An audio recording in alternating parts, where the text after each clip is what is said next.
অনেক মানুষ আছে, আহা আপন সন্তান চোখের সামনে জাহান্নামের দিকে ছুটতেছে, উনি মাতেও না, উনি আপেল খায়, মালটা খায়, আর উনি জানে এটা হারাম করে, ফুতের ইনকাম সুদ 2 নম্বর না 6 নম্বর,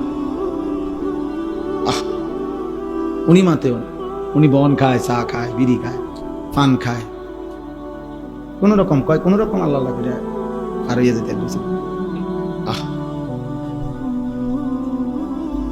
এক বুজুর্গ বলছিলেন যে হে আল্লাহর বান্দা, দুনিয়ার যন্ত্রণার পেরেশানির কারণে যদি মানুষ বলে যে যদি মরে যাইতাম ভালো ছিল, মানুষ বলে না এরকম যে এত পেরেশানির চাইতে, এত দুঃখ চাইতে মরে গেলে ভালো ছিল।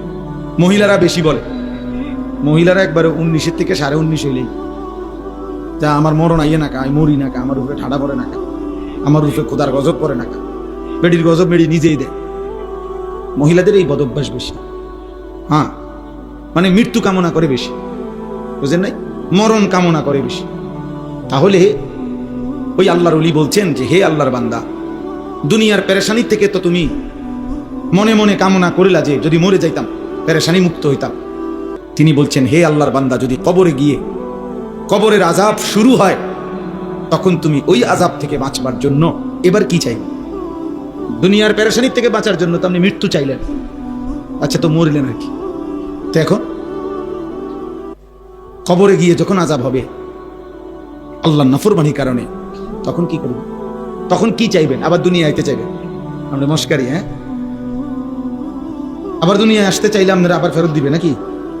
তাহলে কোন স্বামী, কোন বাবা, কোন মা, আপনারা এটা মনে রাখবেন,